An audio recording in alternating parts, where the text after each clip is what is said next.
People always say love finds you when you least expect it. That's what I told myself when Ethan came into my life. I was working double shifts at a local diner, just trying to get by. 3 kids, 1 deadbeat ex, and barely enough money to keep the lights on. I was tired, physically, emotionally. When Ethan sat at my counter for the first time, smiled, and actually listened, it felt like someone had finally seen me.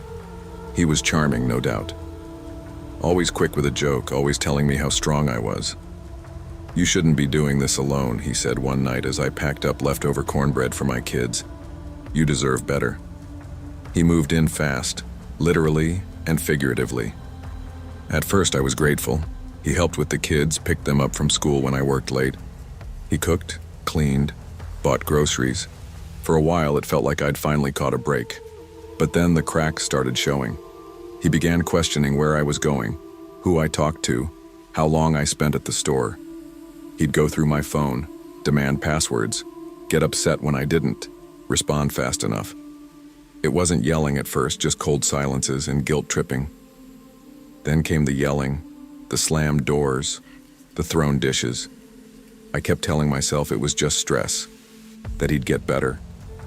But the truth? I didn't want to admit I'd invited a monster into my home. By the time I realized who he really was, he'd already cut me off from my friends, canceled my data plan, and taken my debit card. I was trapped in my own house with 3 children, and a man who watched every move I made. And it was only getting worse. It was a Tuesday. I remember because the kids were watching cartoons, and I was folding laundry on the couch. Ethan had been quiet all morning, pacing the kitchen with his coffee, muttering to himself. When I asked if something was wrong, he snapped. "Why are you always looking at me like I'm the problem?" he barked. I froze. I'd learned not to push back when he was like that, but he was already spiraling. He walked over, knocked the laundry basket off the couch. "You don't appreciate anything I do. You think you're some kind of saint for working at a diner and popping out kids?" The kids stopped watching TV. My oldest, Jaden, stood and stepped in front of his siblings. That broke my heart more than anything. I tried calming Ethan down, told him to go cool off. But he stormed into the kitchen and came back with a knife. Nothing fancy, just one of those dull steak knives we barely used. "No one's going anywhere," he said, eyes wild. "You want to leave so bad? Then leave through me." He made us all sit in the living room. Wouldn't let us go to the bathroom alone, wouldn't let me cook or even warm a bottle for the baby. He'd unplugged the router days ago, said we didn't need the internet when real people were around. My phone didn't have service and the landline had been cut last year. We slept on the couch, kids curled against me like frightened kittens. He paced with that knife all night, muttering about betrayal, about how we were all ungrateful. I knew then. He wasn't just angry anymore. He was dangerous, and I had to find a way to get help. On the 3rd day, my hands were shaking from hunger. I'd been feeding the kids whatever scraps I could sneak, dry cereal, an old juice box, half a banana I'd hidden under the crib. Ethan was half asleep on the floor, knife in hand, while the baby cried on my chest. I knew I had one shot.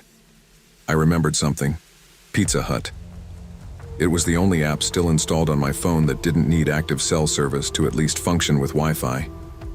I had no internet, but sometimes a bar or two would sneak through, the old router when Ethan wasn't paying attention.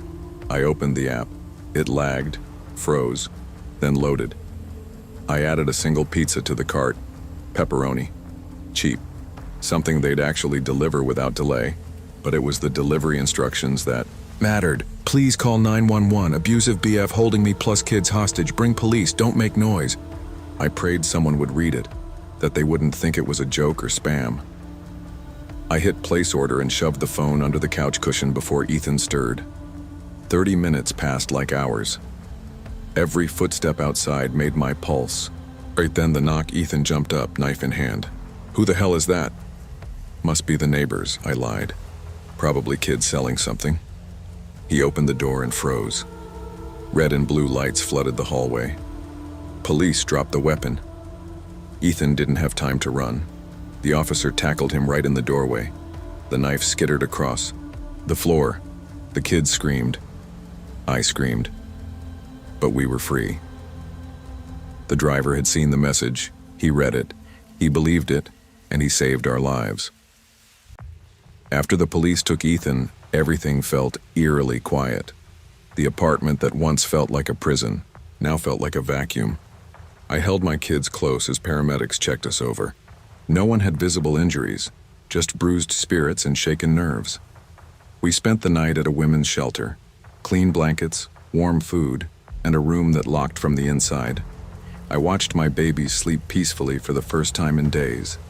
The silence wasn't terrifying anymore. It was healing.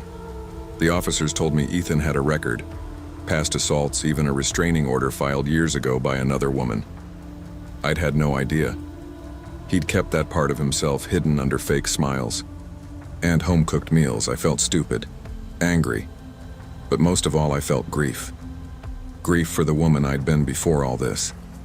The woman who thought she was finally safe. I reached out to a caseworker the next day. She helped me get an emergency restraining order and connected me with counseling. The Pizza Hut staff even sent a message through the shelter thanking me for being brave, saying they were glad they could help. I cried reading it. Brave. It didn't feel like bravery. It felt like desperation, but maybe sometimes they're the same thing. That night, my oldest asked, "Is Ethan coming back?" I looked him in the eye and said, "No, never again." It wasn't just a promise to him. It was a promise to myself. We were going to build something new. It wouldn't be easy. Nothing in my life ever was, but we were going to be okay. Freedom doesn't feel like fireworks or celebration. It feels like eating a full meal without flinching. It feels like sleeping through the night without waking in a panic. It feels like hearing your kids laugh and knowing it's not forced. We moved into a small subsidized apartment 3 weeks later. Nothing fancy, 2 bedrooms, thin walls, old carpet. But it was ours. No yelling, no locked doors, no walking on eggshells. Just life, raw and messy and safe. I started working again, part-time at a community center. The kids went back to school. The baby started sleeping through the night. We kept to ourselves, healed in private, but the scars were there.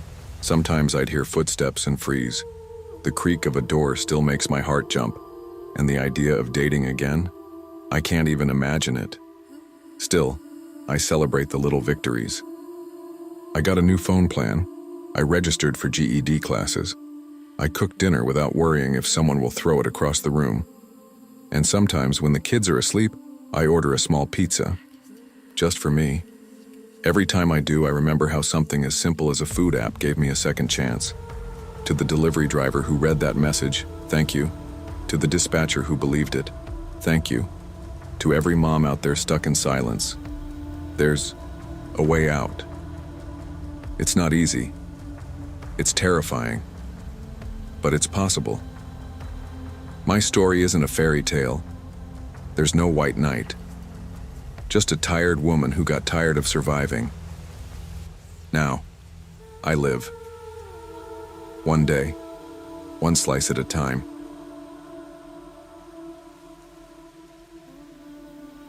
Long before I ever set foot on Pine Hollow Road, my world had already started falling apart. I was 20 years old, halfway through my associate's degree in paralegal studies at the local community college. My plan was simple: study, graduate, land a job at a law office, and slowly work my way out of the trailer park I grew up in. But plans don't mean much when life decides otherwise. When my mom slipped down the stairs at her warehouse job and shattered her hip, everything changed overnight. She couldn't work, couldn't drive. Some days she couldn't even get out of bed without wincing. Medical bills piled up like junk mail, and disability checks barely kept the lights on. I picked up hours wherever I could, mostly nights and weekends, until I finally landed something steady. Delivery driver at Pizza Hut. It wasn't glamorous. Hell, it wasn't even tolerable most nights. Drunk customers, screaming kids, tips that barely covered gas. But it was money, and that was more than we had before. I juggled class in the morning and deliveries at night, sleeping maybe 4 or 5 hours a day. There were moments I felt like I was 2 people. Ethan Carter the student, sharp and focused, and Ethan Carter the ghost, drifting between stoplights with greasy pizza boxes and a fraying patience. That's how it was the night I got the call. A late order, last run of the shift around 10:40 p.m. One large pepperoni to a house way out on the edge of town.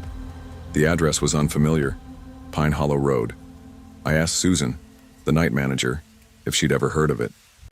Used to be an old subdivision, she said. No one really lives out there anymore. Just deliver it and head home. I wish I had.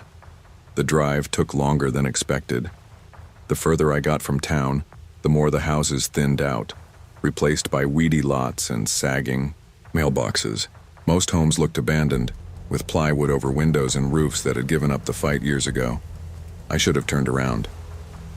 The GPS led me to the end of a long, cracked street where the trees closed in tight and the sky felt heavier somehow. Then I saw it, a white two-story house surprisingly clean and intact, like it hadn't gotten the memo that everything else around it had given up. There was a single porch light on. No cars in the driveway, no signs of life, but the house didn't look empty either. Just off. I double-checked the receipt. Yes, this was the place. 108 Pine Hollow Road. I grabbed the pizza, walked up the steps, and knocked. No answer. I knocked, again, louder this time. Then the door creaked open on its own. I hesitated. My first thought was someone was messing with me. Maybe a prank. Hello? I called out. Pizza delivery. No answer. Just silence so thick it pressed on my chest. Then I heard it. A voice. Faint, like a whisper, but clear as day. Behind you. I spun around, heart hammering. Nothing. Just the porch. The dead lawn. The empty street. Then the screen door slammed shut behind me like a gunshot. I nearly dropped the box. I bolted, down the steps, across the yard, and into my car. I didn't look back. Just slammed the door, locked it, and peeled out of there, so fast the gravel spat from my tires. The rest of the night was a blur. I barely slept. My hands shook long after I clocked out. No one believed me when I told them. But something happened out there. 2 weeks passed. I tried to move on, but the memory clung to me like smoke. That voice, that door. It didn't feel like a prank. It felt personal. I couldn't explain it, not even to myself. I had nightmares, most of them ending with the same words. Behind you, whispered in that same voice. It didn't sound angry, just sad. One Saturday, after a morning shift and 2 cups of gas station coffee, I drove back to Pine Hollow. I told myself it was just curiosity. Maybe I'd imagined it.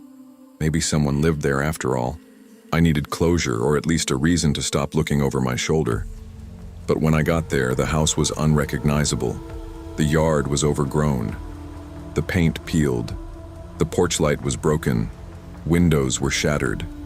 The place looked like it had been abandoned for years. I got out cautiously, my shoes crunching the gravel.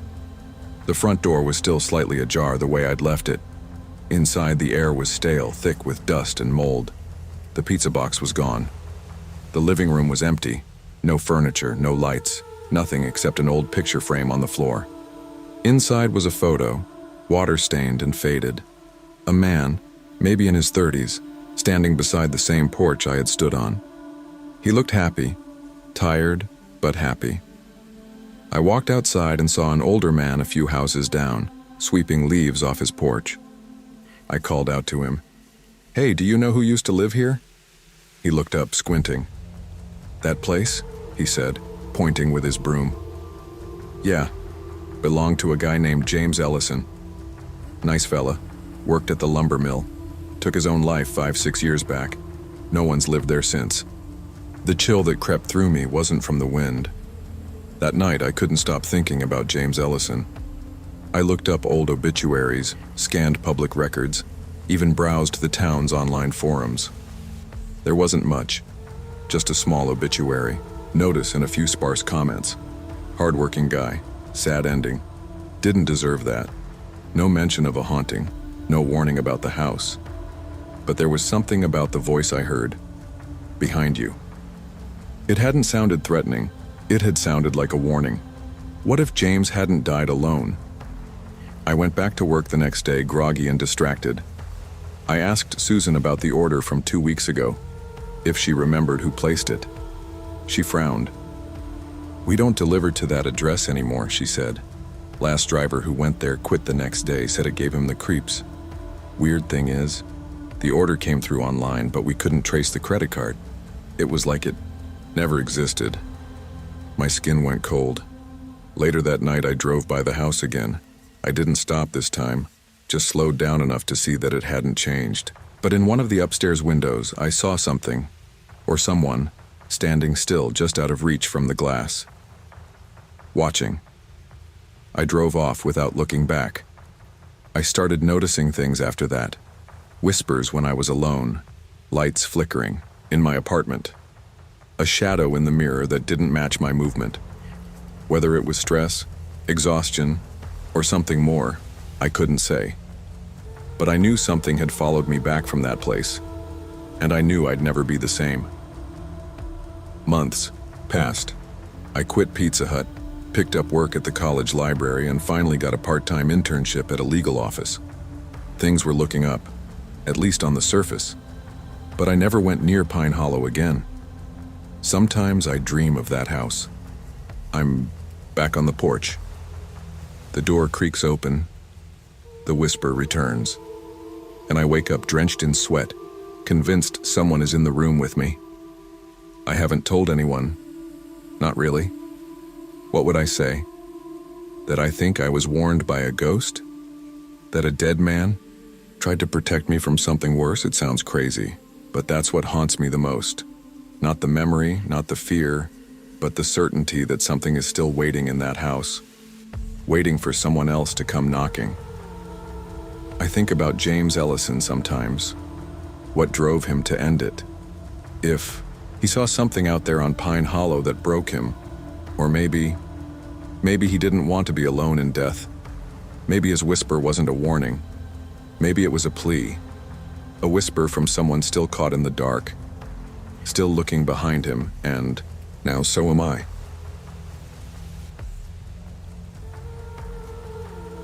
I took the job at Pizza Hut because I needed to save money for community college. It wasn't glamorous, but it was steady, and the tips helped. At first, I didn't think much of the strange vibe at the store. The manager, Rick, was overly friendly, always, complimenting my hair, my clothes, even my laugh. I brushed it off. I'd worked in food service before. I knew people could be weird, but something felt off.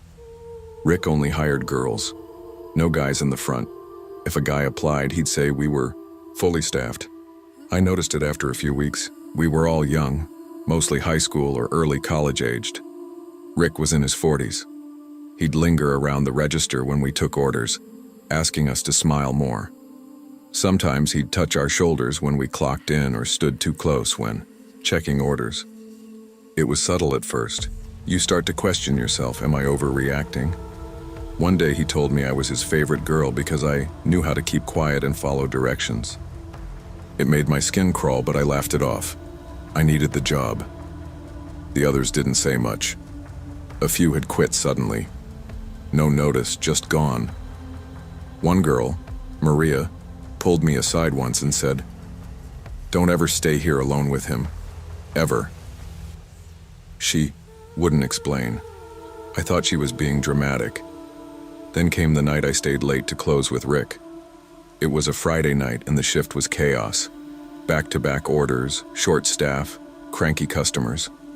When 11 p.m. rolled around, I was wiped. Everyone else had left and Rick said he'd help me close. I told myself it was fine. I'd done this a few times, and nothing happened. Maybe I was just paranoid. He kept hovering while I swept and wiped down the salad bar. When I tried to start mopping the kitchen, he blocked the hallway and said, "Actually, can you clean the women's restroom first? It's been getting real nasty." I hesitated. I'd never cleaned it solo before. He saw the hesitation and smiled too wide. "Come on, you're not scared, are you?" I grabbed gloves and headed in. I kept the door open out of instinct. As I started scrubbing the sink, I heard it Click. The door shut. Then I heard the lock. I froze. My heart started pounding as footsteps approached behind me. Rick's voice was low. "You know, you're really beautiful when you're quiet." I turned, backing toward the stall. "Let me out." He stepped closer. "Why are you acting like this? I've been nothing but good to you." I reached for the mop handle, trying to keep something between us. My hands were shaking. Then he lunged. I screamed, fought, swung the mop as hard as I could and hit him in the arm. He cursed, and I bolted past him as he stumbled. My hands fumbled at the lock. I yanked the door open and ran, through the kitchen, out the back exit, across the parking lot, into the dark. I didn't stop until I was home. When I burst through, the front door crying, my mom jumped off the couch. I couldn't get the words out fast enough. My dad just kept asking, "Who? What happened? Where's this guy now?" They listened. No judgment, no disbelief, just concern and rage. The next morning, we went straight to the police. I gave a full statement, shaking through every word. The detective asked for my uniform, my phone, anything with messages or calls. I told them about the other girls, the weird hiring, the sudden resignations. They took it seriously. Apparently, I wasn't the first. 2 former employees had filed complaints, but there hadn't been enough evidence. One was underage, another had moved out of state. But now, with my statement, they had more to work with. The bruises on my arms, the restaurant's camera footage showing him following me into the restroom, it was enough. They arrested Rick within 48 hours. I didn't go to work that day or ever again. He was charged with attempted assault and unlawful confinement. The trial took months, but I testified. So did 2 other girls who came forward after hearing my story. In the courtroom, he wouldn't look at me. He ended up taking a plea deal, 4 years in prison, plus mandatory registration. It wasn't long enough, but it was something. I wish I could say that life went back to normal after that. It didn't. I started flinching at sudden sounds. I stopped wearing my Pizza Hut shirt. It gave me chills. I deleted the app from my phone. I even changed my phone number after getting a weird text from an unknown number that just said, "Still think about that night." My parents begged me to go to therapy. I went once, then stopped. I couldn't handle the way it made me feel, vulnerable all over again. But over time, I started healing in little pieces. I got a job at a bookstore. Quiet, safe, no closed kitchens or back exits. I made friends who didn't just smile. They asked real questions and gave real support. I started writing again. Journaling, processing. I don't blame myself anymore. For a while, I hated that I didn't fight harder, scream louder. But trauma does strange things. Your body freezes. You do what you have to do to survive. And I did survive. I still walk past that Pizza Hut sometimes. It's under new management now. Fresh paint, new sign, but I never go in. I can't. I shared my story online a year after it happened, not for sympathy, but for the girl working late in some fast food place right now, wondering if the weird feeling in her gut means anything. It does. You're not crazy. You're not overreacting. Trust that instinct. Since sharing, I've gotten messages from women all over, some thanking me, others sharing their own stories. I even spoke at a local school once about workplace safety and boundaries. It felt strange at first to revisit, but there's strength in telling the truth. I've learned that silence only protects the abuser. Rick thought I'd stay quiet, thought no one would believe me. He was wrong.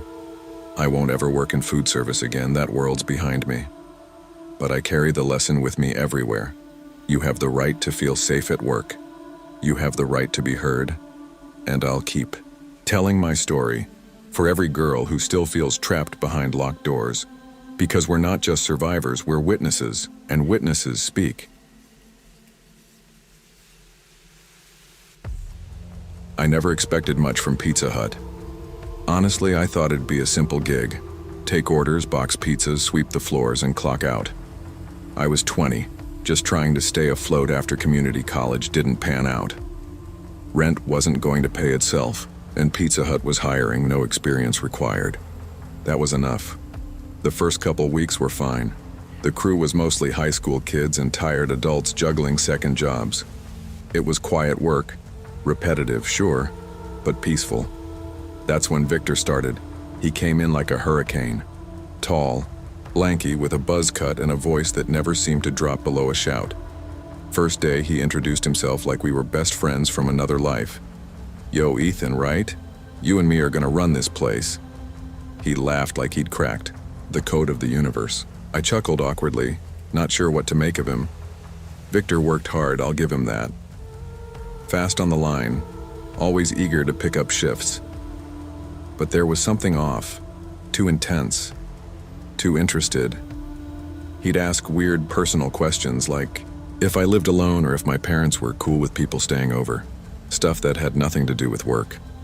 One night while we were folding boxes in the back, he leaned in and said, "You ever feel like no one really sees you? Like you could just disappear and no one would notice?" He laughed after, but there was no humor in his eyes. I brushed it off. Everyone has bad days, I figured. Maybe he was just lonely. Still, something about the way he looked at me that night stuck with me. Like he was waiting. For what, I didn't know. But I was about to find out. It was a Friday night and we were closing together. Victor leaned on the counter, eyeing the empty lobby like he was plotting something. "You doing anything?" Tomorrow? He asked, wiping his hands on a towel that didn't look clean.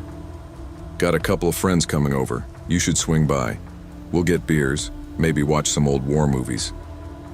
I shrugged. "I've got plans, man. Rain check." He frowned, then smiled too fast. Sure, another time." The next few days, he didn't let it go. Every break, every lull in the dinner rush, he brought it up again. "You'd like my place. Real chill vibe. I got blackout curtains, feels like a bunker." I started making up excuses. Family stuff, fake dentist appointments, whatever I could think of. But the questions kept coming. One night, he waited for me outside, leaning against the hood of his car, arms crossed like some character from a low-budget crime show. "Ride home?" he asked. I shook my head. "I'm good. Bus is fine." "You always take the bus?" That weird feeling came back, like my skin knew something before my brain did. "Yeah," I said, stepping past him. He didn't follow, but he didn't look away either. That night I got a text from an unknown number. "You don't trust easy, I respect that." I didn't reply. I didn't need to. The air around me had shifted. I started checking behind me when I walked home. My apartment felt smaller. The lock on my door felt weaker. And Victor? He smiled at me like nothing had changed. But something had.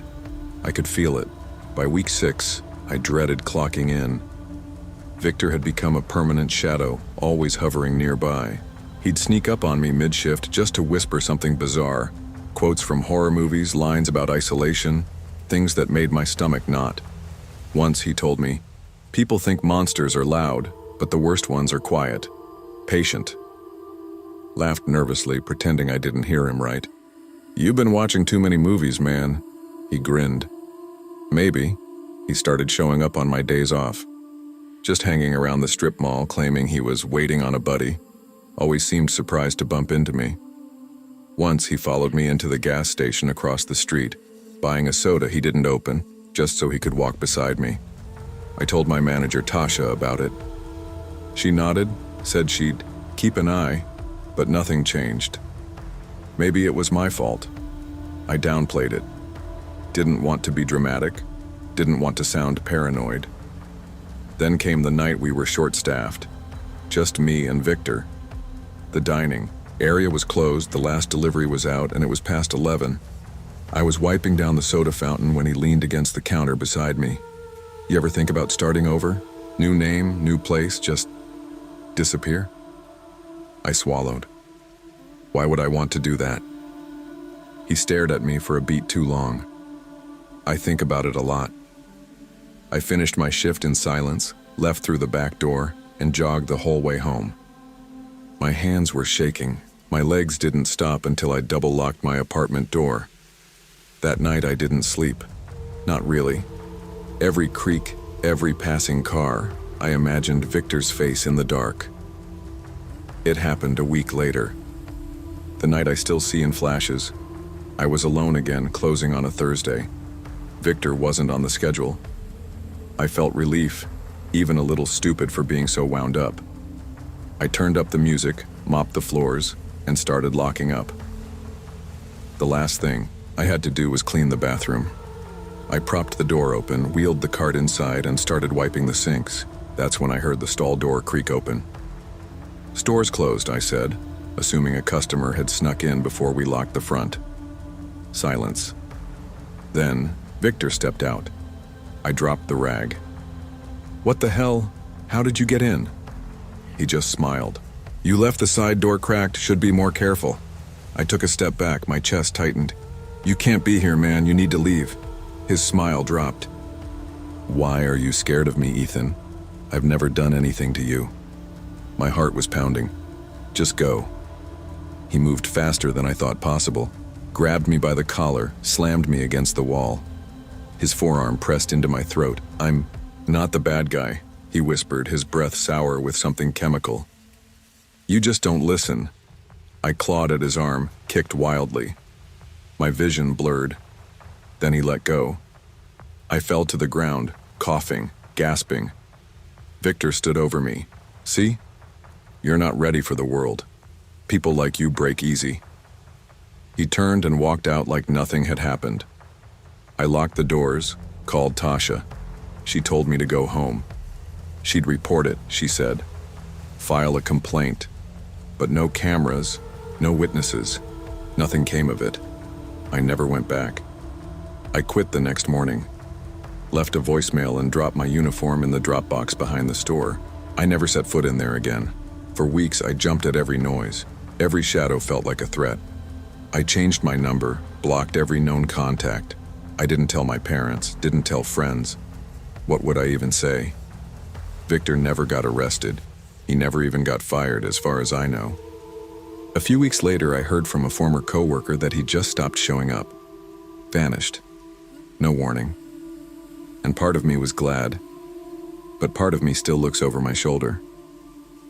I don't trust silence the way I used to. I flinch when a stranger stares too long.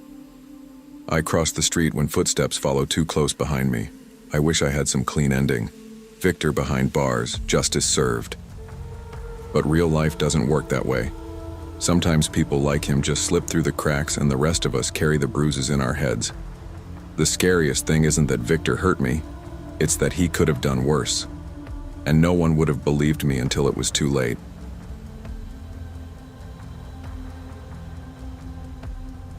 I always thought of Pizza Hut as a stepping stone, something temporary while I figured out what I really wanted to do. The pay wasn't great, the hours were long, and the grease smell stuck to your clothes no matter how many times you washed them. Still, I showed up. 5 nights a week, sometimes 6, I stood behind the counter with a fake smile and aching feet, dealing with the rush of customers who came in hungry, tired, or just angry at the world. Most nights blended together. People came in, ordered, complained if we were out of breadsticks, and left. But one night changed everything. It was a Wednesday, slow at first. Just me and Jaden, my coworker who'd been there longer than anyone. He was a chill guy, always playing old-school hip-hop through the backroom speaker, always ready to take over if a customer got too heated. That night, he was restocking the salad bar while I handled front counter. That's when he walked in. Tall, mid-40s maybe, wearing a mechanic's jumpsuit with grease-stained boots. He had this stare that didn't blink enough. No hello, no eye contact, just slammed his hands on the counter and barked out a ridiculously complex order. Custom sauce, extra this, light that, not too crispy or I'll know. He kept repeating that. I tried to explain that some of what he wanted wasn't doable. We can't do half Alfredo, half marinara. Those cook at different rates. Leaned in. You saying no to a customer? I smiled nervously. No, sir. Just trying to explain how our ovens work. He grunted and walked off to wait. I thought that was the end of it. I had no idea how wrong I was. The guy picked up his pizza 15 minutes later. Didn't say a word. He opened the box, looked inside and sneered. "Better not be burnt," he muttered, loud enough for everyone in the lobby to hear. Jaden and I just kept our heads down, hoping he'd leave. He did. For a while. We were cleaning up, getting ready to close around 10. Jaden was taking out the trash when the door slammed open. That same guy stormed in, holding a metal wrench the size of my forearm. "You think this is funny?" he screamed. My stomach dropped. I was frozen behind the counter. Jaden walked back in from the kitchen, saw the guy, and immediately stepped between us. "Yo, man, you need to leave right now." The man's face was red, spit flying as he shouted, "You think I don't know when people are messing with me? You burned the crust on purpose? You think I'm stupid?" I could barely move. My heart was pounding so hard it hurt. I reached under the register where the panic button was, but my fingers were shaking too much to find it. Jaden stood tall. "Back off, man. There are cameras all over this place." "I don't give a damn about your cameras." The guy roared and raised the wrench. Jaden didn't flinch. "Get out before you do something you can't undo." For a second, the guy hesitated. Then he turned and stormed out. We both exhaled, but relief didn't last long. Moments later, headlights filled the front window as the guy's car screeched across the lot. Tires squealed. He aimed straight at the front doors. We ran. The sound of tires tearing across asphalt is something I'll never forget. It's like thunder mixed with panic. Jaden and I barely made it behind the prep counter before we heard the sickening thud of the car hitting the front doors. Glass shattered everywhere. It was surreal. Like something from a movie. I remember thinking, is this really happening? Over a pizza? He didn't break through entirely. The steel frame held, thank God, but the doors bowed inward, spider-webbed with cracks. The guy threw the car in reverse, then revved it forward again like he was trying to finish the job. Jaden grabbed the phone and called 911, while I peeked around the fryer station, heart still thumping. The guy sat in the driver's seat, eyes wild, yelling things we couldn't hear through the glass. Then, as suddenly as he came, he sped off into the night. Cops showed up 10 minutes later. It felt like forever. We gave our statements, showed them the footage, clear as day, his face, his plate number, everything. The officers told us we were lucky. If those doors hadn't held, I didn't sleep that night. Every sound outside my apartment made me jump. I replayed it over and over. What if Jaden hadn't been there? What if I'd said the wrong thing? What if he had gotten inside? The next morning, corporate sent in maintenance. We had to open the store again by lunch. It was like nothing had happened, except something had, and I was changed. They arrested him 2 days later. Turns out he'd been arrested before, for assault, threats, even trying to run someone off the road back in 18.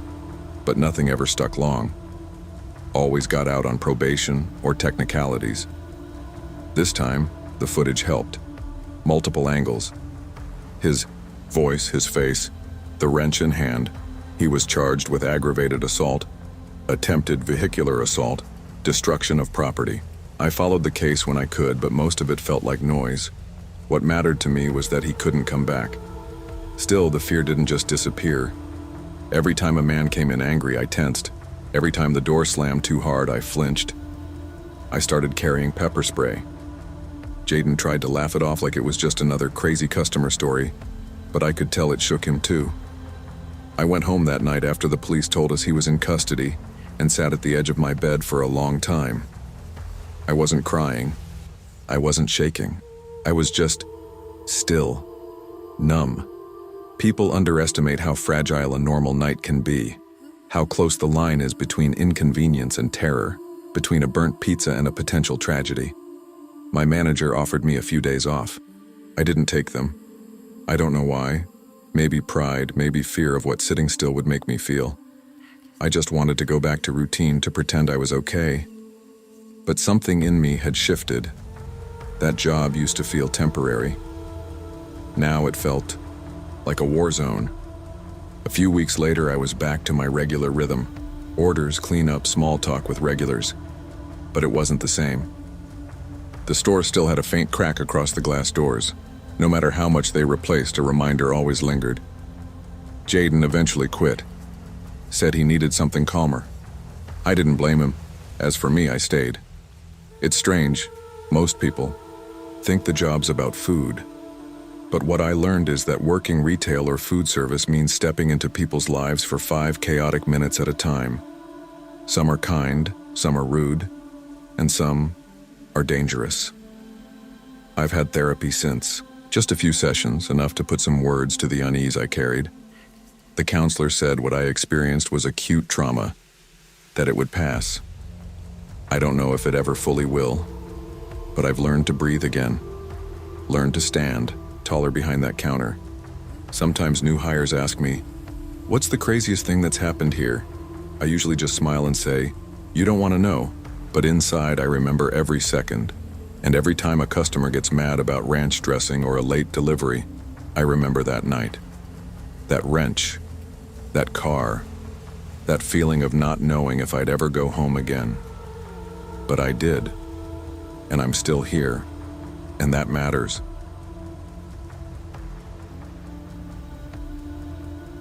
I'd been delivering pizzas for nearly a decade in our sleepy little town. The streets were familiar, the houses mostly friendly, and the job, while not glamorous, paid the bills. Most nights were uneventful, just me, my car, and the comforting aroma of pepperoni and melted cheese. That evening started like any other. The sun had dipped below the horizon, casting long shadows over the quiet streets. I was halfway through my shift when an order came in, a large pepperoni pizza to be delivered, to an address on the outskirts of town. The location was unfamiliar, nestled near the woods where the houses were sparse and the streetlights even sparser. I hesitated for a moment, noting the oddity of the order.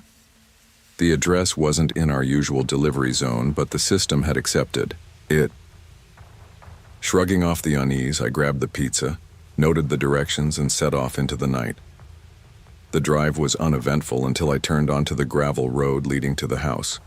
Tall trees lined the path, their branches forming a canopy that blocked out the moonlight. The house at the end was old, its paint peeling and windows dark. I parked, grabbed the pizza, and approached the front door, the wooden steps creaking under my weight. I knocked, the sound echoing into the still night. Moments later, the porch light flickered on, and the door creaked open. A man stood there, his face partially obscured by shadows. He smiled, but it didn't reach his eyes. Something about him felt off. "Pizza delivery," I said, forcing a smile. The man nodded slowly, his gaze fixed on me. "Right on time," he murmured, stepping aside. "Come in." I hesitated.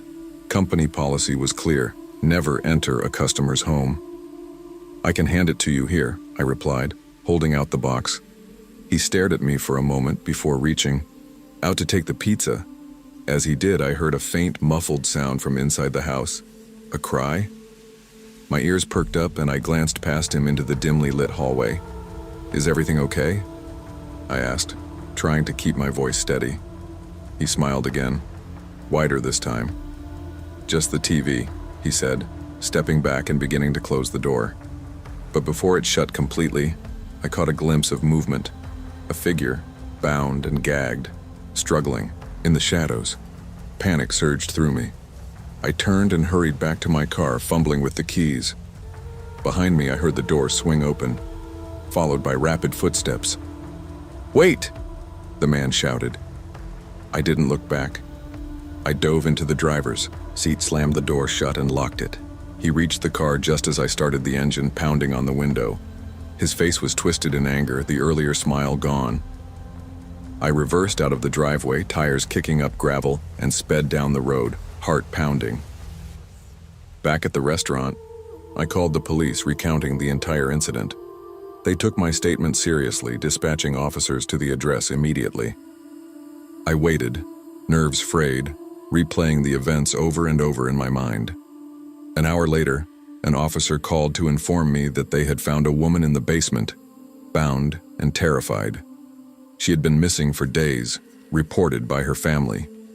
The man now in custody had a history of violent behavior. The realization hit me hard. Had I not noticed the signs, had I dismissed the muffled cry, she might have remained captive, or worse. The weight of that thought settled heavily on my shoulders. The following days were a blur of interviews and statements. The local news picked up the story, dubbing me a hero. But I didn't feel like one. I felt shaken, vulnerable, and deeply unsettled. I took a leave of absence from work, needing time to process everything. The familiar streets now felt different, shadows lurking where there were none before. In the quiet of my apartment, I found myself reflecting on the incident. The routine I had grown so accustomed to had been shattered, replaced by a newfound awareness of the dangers that could lurk behind any door. I thought about the woman, her ordeal, and the strength it must have taken to survive. I hoped she was receiving the care and support she needed. I also thought about the man, the facade he had maintained, the evil he had hidden behind a smile. It was a stark reminder that appearances could be deceiving. The experience changed me. I became more cautious, more observant. I realized the importance of trusting my instincts, of speaking up when something felt wrong. I decided to share my story, hoping it would encourage others to stay vigilant, to trust their gut feelings, and to act when something seemed amiss. Months passed, and life slowly returned to a new normal. I returned to work, but with a different perspective. Each delivery was approached with caution. Each interaction weighed carefully. The community's response was overwhelming. Customers expressed gratitude, colleagues offered support, and even strangers reached out with words of encouragement. I continued to share my experience, speaking at local events and schools, emphasizing the importance of awareness and action. If my story could prevent even one tragedy, it was worth reliving the trauma. The memory of that night remains vivid, a constant reminder of the hidden dangers that can exist in the most ordinary settings. But it also serves as a testament to the power of intuition, the importance of vigilance, and the impact one person can have by choosing to act. I may have been just a pizza delivery driver, but that night, I became something more. A lifeline, a witness, a voice for someone who couldn't speak. Back then, I never imagined that working at Pizza Hut would turn into something much bigger than just a job. I was fresh out of high school, trying to find my place in the world. The steady paycheck and routine felt like a lifeline during a time when everything else seemed uncertain. I liked the buzz of the kitchen, the sizzle of cheese melting, and the way the hot ovens filled the air with that familiar greasy smell. It was honest work. And honestly, I needed honest work. At first, the shifts gave me structure. I clocked in, tossed dough, topped pizzas, and handed them out with a smile. I liked the people I worked with, and the steady rhythm of the job helped me keep my head clear. But underneath the surface, I was struggling with my own battles. Food had always been my comfort, but it wasn't just comfort anymore. I was fighting a quiet, creeping addiction to eating. Not just eating, but binging on the very thing I helped make. I didn't realize how much I relied on food until that brutal tax season hit.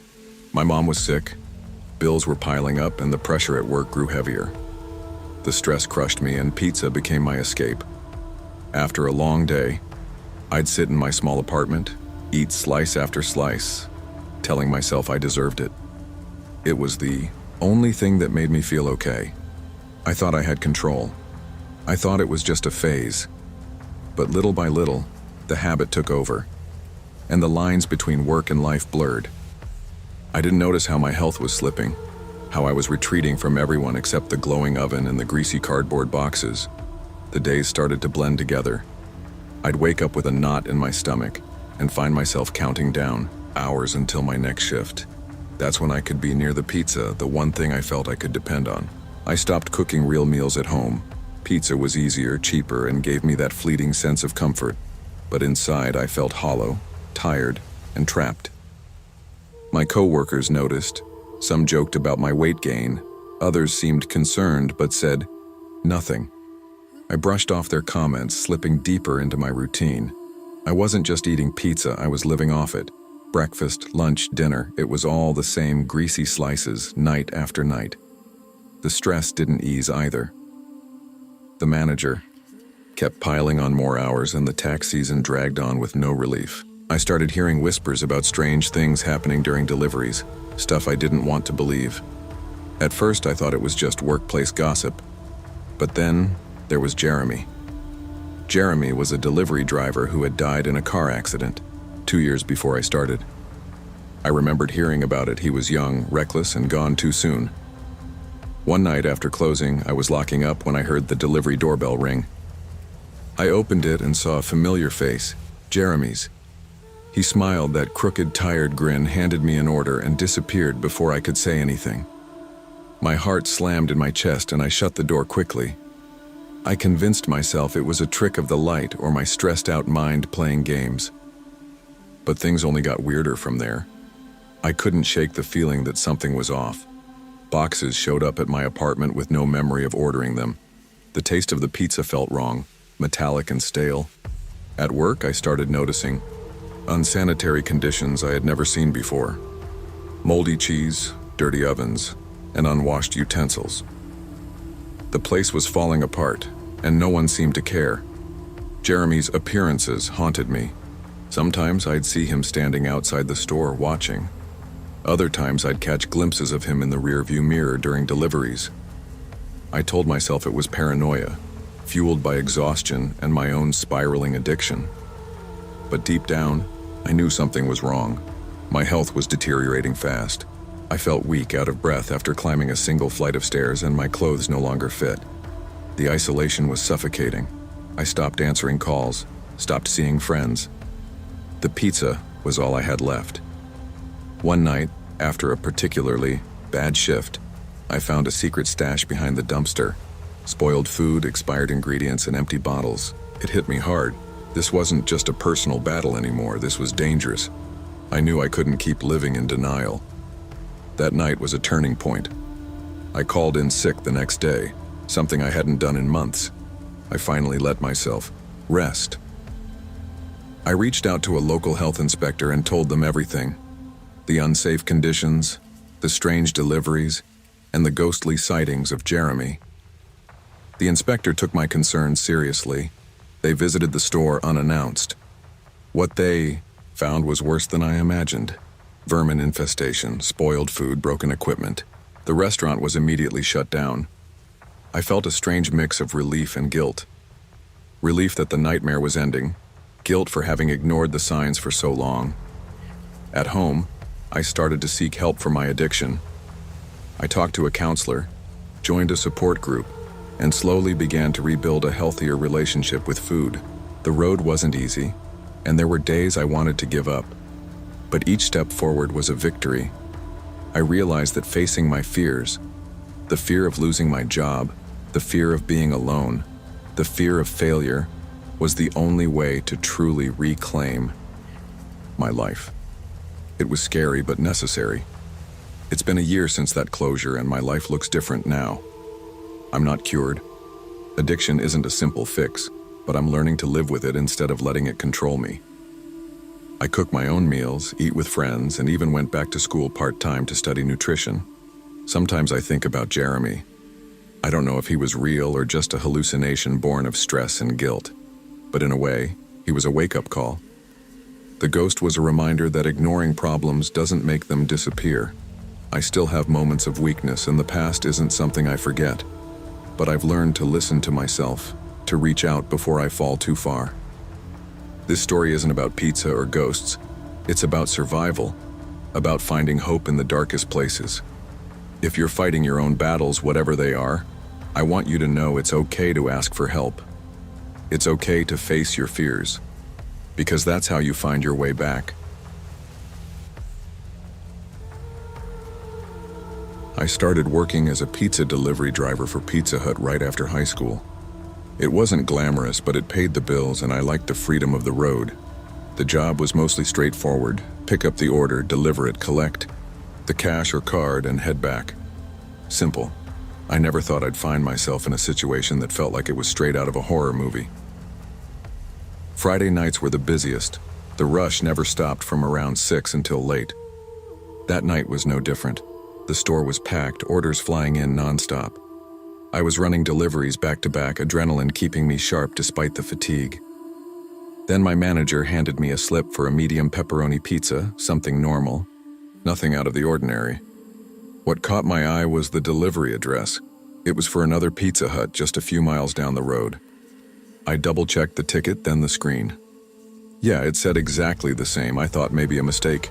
A customer ordering from the wrong place, or maybe a prank. Still, the manager shrugged and told me to just go with it.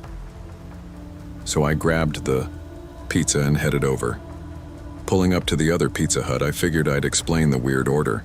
But when I walked in, the employees looked just as confused as I was. They hadn't placed any order and hadn't called for any delivery. Something didn't add up. I stepped outside the store, feeling a little off. The night was quiet except for distant cars and the hum of the streetlights. That's when I heard it. A voice calling from the edge of the woods next to the parking lot. "Hey, you got my pizza?" A man shouted. I wasn't sure if I should answer. It sounded a little desperate, but I was curious and honestly a bit cautious. I called back, "Yeah, that's me. Where are you?" "Just come down the path," he said, voice low but urgent. Something about the way he spoke sent a chill down my spine. But I grabbed the pizza box and followed the narrow dirt trail into the woods. The trees closed in around me, shadows flickering in the flashlight from my phone. My heart pounded. Suddenly I saw another figure. A man perched high in a tree, wearing a ski mask. His eyes glinted under the moonlight. I froze. The man on the ground took the pizza, smiled, and said, "You want a tip?" I shook my head quickly, stepping back. "Nah, I gotta get going." I started backing away, the feeling that something was very wrong growing stronger with every step. I didn't waste a second. My hands were shaking as I pulled out my keys and unlocked the car. I sat there for a moment, catching my breath and trying to process what had just happened. The woods felt ominous, like I'd walked into something dangerous without realizing it. I drove back to my Pizza Hut, heart still racing. I told the manager everything, the wrong order, the woods, the guy in the mask. At first, he looked skeptical, but after I insisted, he told me to call the police. I did. They arrived within minutes, a team of officers combing the area near the woods. I stood by, nervously watching as they searched deeper among the trees and underbrush. My stomach twisted. Later that night, the police found her. A woman who'd been reported missing, trapped nearby. She was scared and shaken, but alive. The man I had seen was the one who had abducted her. The news hit me like a punch to the gut. What had started as a weird, confusing delivery had turned into something terrifyingly real. The days that followed were a blur. I couldn't stop thinking about that night. The man's masked face, the woman's scared eyes, the way the woods swallowed me up. I felt a mix of guilt and relief. Guilt for walking into that situation, relief for making it out safely and helping catch a dangerous criminal. I replayed the moment over and over in my head, wondering if I could have done more, or if I'd been foolish to follow the guy into the woods. But deep down, I knew I had to trust my instincts. After that, my job felt different. Every delivery carried a new weight. I started paying more attention to details, the addresses, the people, the surroundings.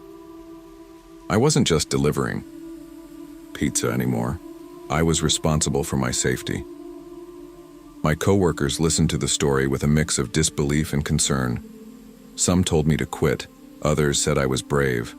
I wasn't sure which was true. All I knew was I had learned something important. Not every order is what it seems. It's been months since that night, but the memory still lingers. I still deliver pizzas, but I'm more cautious, more aware. I trust my gut like never before. That experience changed me.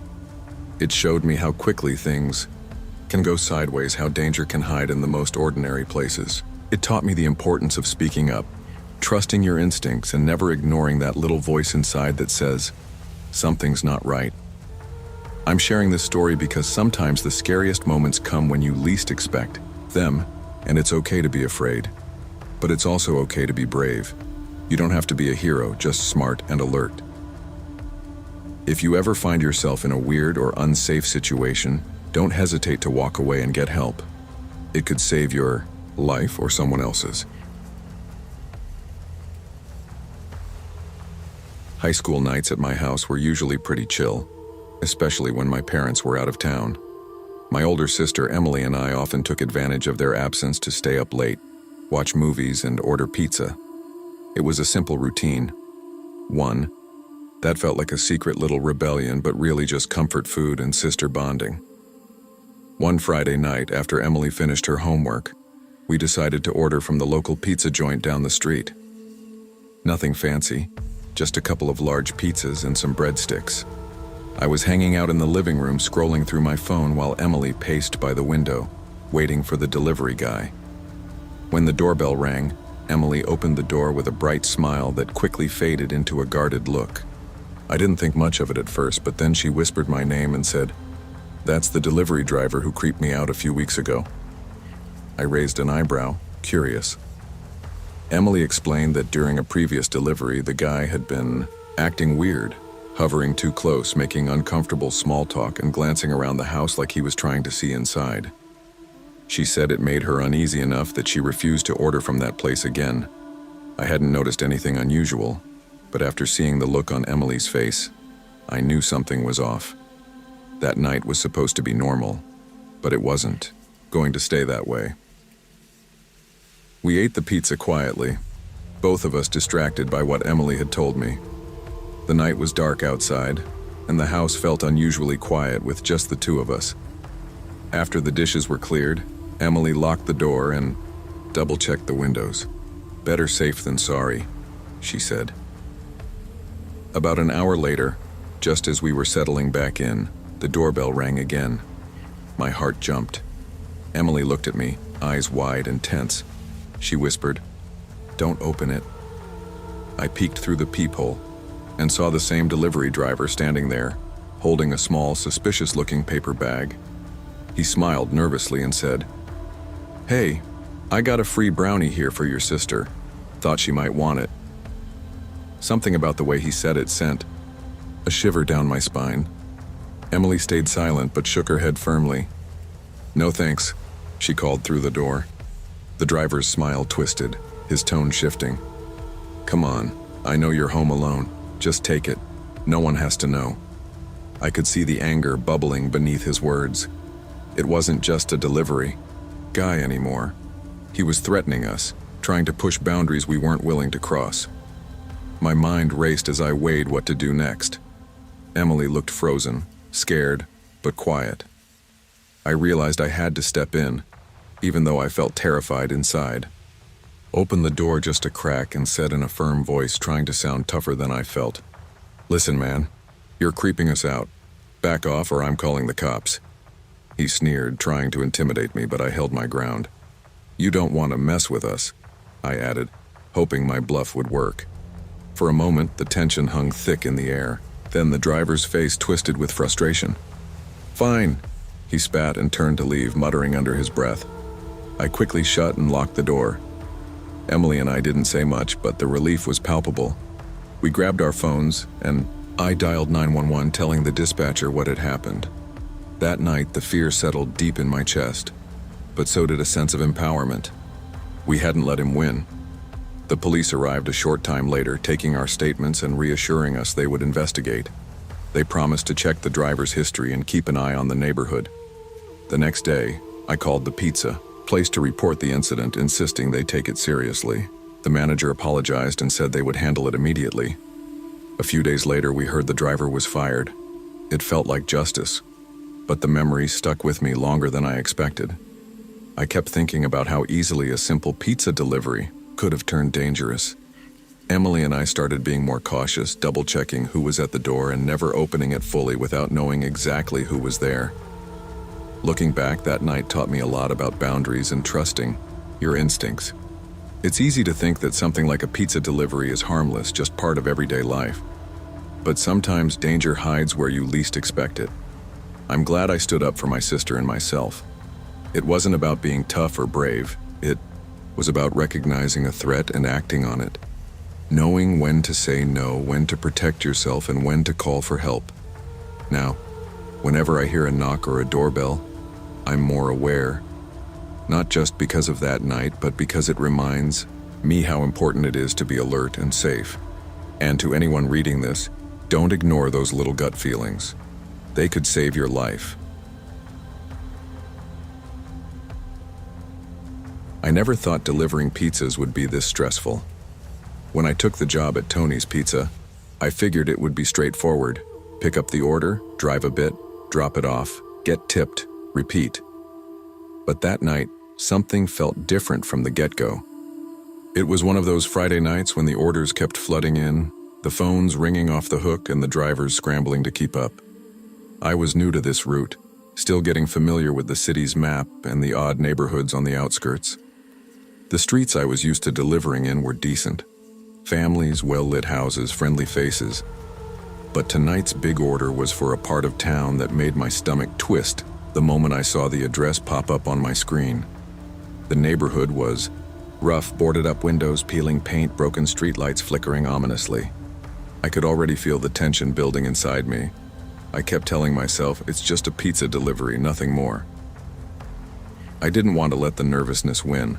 After all, I'd done deliveries before, and always managed to get through. I grabbed the medium pepperoni and headed out, hoping the address was a mistake or maybe just an old building that had been fixed up. I tried to focus on the radio and the warm box on my lap, but my eyes kept scanning the dark streets. When I pulled up, the house looked worse up close. Cracked steps, a rusted mailbox hanging crooked. The street was silent except for the hum of distant traffic. I hesitated for a second, then grabbed the pizza and knocked on the door, telling myself this was just part of the job. But deep down, I wished I could have sent someone else. I knocked again, a little harder this time. No answer, but I could hear something inside, a shuffling like someone moving around. My heart started beating faster. "Hello?" I called out. No reply. Just the sound of movement behind the door. I wasn't sure if I should wait or leave. The usual rules at Tony's were clear. If the customer didn't answer, you called back to the store, but the phone just kept ringing and ringing with no answer. Something didn't feel right. Then the door creaked open, and a man appeared in the dim light, scruffy, eyes darting, smelling faintly of something sour. Before I could say anything, he grabbed my arm roughly and pulled me closer. The sudden force made me freeze for a split second, but panic kicked in fast. I struggled, trying to break free, but his grip tightened.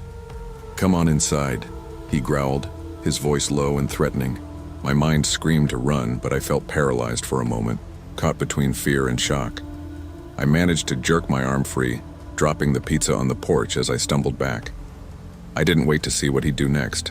I bolted to my car like my life depended on it because honestly, it did. I locked the doors behind me and fumbled for my phone, my hands shaking so bad I almost dropped it. I called 911, barely able to get the words out. The dispatcher told me to stay in the car until officers arrived. My eyes didn't leave the house as I sat there, heart pounding like a drum in my chest. The police showed up in minutes, flashing lights cutting through the night. I gave them my statement, still shaky but relieved to be safe. They told me the man had a record of assaulting delivery drivers and had been on probation.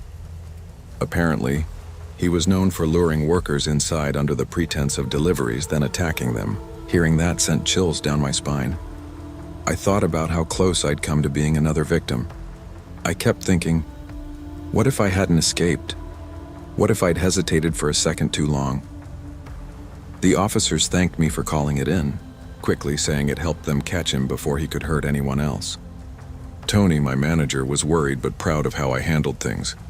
They gave me a few days off to calm down, and during that time I started thinking about how dangerous this job could be. It wasn't just about late nights or long drives. It was about being alert, trusting your gut, and knowing when to walk away.